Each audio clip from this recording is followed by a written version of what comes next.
আমাদের নতুন বাসায় আমার ননদের রুমটা অনেকেই দেখতে চাইছিলা। আজকে আমার ননদের বেডরুমটা ঘুরে ঘুরে তোমাদেরকে দেখাবো। আমার ননদের রুমটা কিন্তু অনেকটাই বড়, আমাদের বেডরুমের মতো সেম স্পেস। আগের রুমে সিঙ্গেল খাট ছিল, তবে এখন বিশাল বড় একটা কিং সাইজের খাট দিছি। ওর রুমে ফার্নিচার একটু কম, যার কারণে রুমটা একটু ফাঁকা ফাঁকা লাগে, রুমটা আরো বড় মনে হয়। এই রুমের এক সাইডেও টিভি ক্যাবিনেট করা, তবে এখানে টিভি আনা হয়নি, অন্য কিছু দিয়ে এই জায়গাটা ডেকোরেশন করা হবে। আর এই ক্যাবিনেটের চারো সাইডে ও কিউট কিউট এই ডলগুলো রেখে ডেকোরেশন করছে। আমি যে কোনো জায়গায় গেলে ওর জন্য এই কিউট কিউট ডলগুলো আনি, আর এই ডলগুলো কালেক্ট করে সুন্দর করে সাজিয়ে রাখে। ওর পড়ার টেবিলেও বই খাতার সাথে ও একটা কিউট ডল রেখে দিয়েছে। এইটা একটা ডগি ডল, বাংলায় এটা হচ্ছে কুত্তা। যাই হোক, পড়ার টেবিলের পাশে এই সুন্দর ভ্যানিটি, এইটা আমার খুবই শখের একটা ভ্যানিটি। আমার আব্বু আমাকে গিফট করছিল আমার অ্যানিভার্সারিতে। আগে এটা আমার বেডরুমে ছিল, আমি ইউজ করতাম, তবে আমার আব্বুর গিফট করা এই ভ্যানিটি আলমারি আমি আমার ননদকে গিফট করে দিছি। আর ও দেখো কত সুন্দর করে সাজিয়ে ফেলছে। ভ্যানিটিটাও সুন্দর করে সাজাইছে, আলমারিটাও সাজানো খুবই সুন্দর হয়েছে। আমার ননদ আবার সবকিছু খুব সুন্দর পরিপাটি করে গুছিয়ে রাখতে পছন্দ করে। ওর ড্রেস, শাড়ি সবকিছু খুব সুন্দর ভাবে ভাঁজ করে অর্গানাইজ করে রাখছে।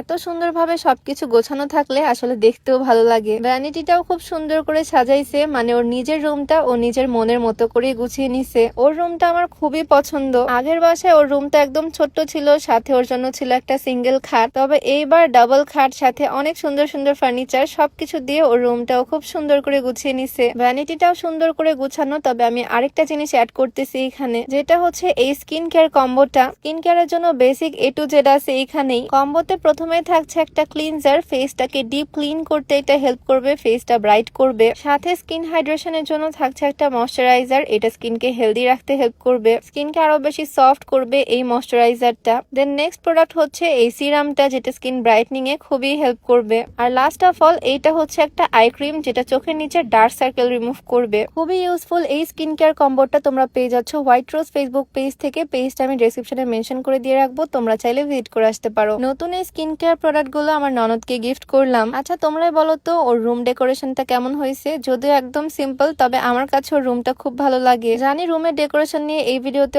অনেকেই ব্যাড কমেন্ট করতে চলে আসবে, বাট এইসব নিয়ে আর ভাবছি না। আমাদের এই বাসার প্রত্যেকটা রুমের সাথে অ্যাডজাস্ট ওয়াশরুম আর বেলকনি আছে। ক্যাবিনেটের এই জায়গাতেই সে তার আগের ভ্যানিটিটা রাখছে, যেখানে এত কিছু গোছানো। এই যে এইখানে তার হিজাব কালেকশন। প্রত্যেকটা মেয়েরই হয়তো এরকম ড্রিম থাকে, তাই না? আসলে আমার ননদের কোনো ড্রিম বা কোনো শখ আমি অপূর্ণ রাখি না। আজকে ওর বেডশিটটাও আমি চেঞ্জ করে দিব, নতুন বেডশিট অর্ডার করছি, একটা ওর রুমের জন্য আর একটা আমার রুমের জন্য। হোয়াইট কালার এই বেডশিটটা আমি আমার রুমের জন্য অর্ডার করছি, এটা দেখতে তো একদম কাঁথার মতো লাগতেছে। আর এই ব্লু কালারটা অর্ডার করছি আমার ননদের রুমের জন্য। বাটিক প্রিন্ট ইদানিং ও খুব পছন্দ করতেছে। আগের বেডশিটটাও বাটিকের মধ্যেই ছিল, নতুনটাও বাটিকের মধ্যে, শুধু কালারটা ডিফারেন্ট। দুইটা বেডশিট যদিও সেম পেজ থেকেই নেওয়া। আমাদের বাসার জন্য ম্যাক্সিমাম সময় বেডশিট আমি অর্ডার করি মায়ের দোয়া home textile BD Facebook page থেকে। তাদের বেডশিট গুলোর সাইজ বিশাল বড় হয়, বালিশের কভার থাকে, সাথে কোল বালিশের কভার থাকে। মায়ের দোয়া হোম টেক্সটাইল বিডি ফেসবুক পেজটা আমি ক্যাপশনে মেনশন করে দিব। তাদের পেজে অনেক সুন্দর সুন্দর ইউনিক ইউনিক বেডশিট কালেকশন তোমরা পেয়ে যাবা। তো এই ছিল আমার ননদের রুম ট্যুর ভিডিও। তো সবাই ভালো থাকো, সুস্থ থাকো, দেখা হয়ে যাবে নতুন কোনো ভিডিওতে। আজকের ভিডিও এখানেই শেষ করছি। সবাইকে আল্লাহ হাফেজ, আসসালামু আলাইকুম।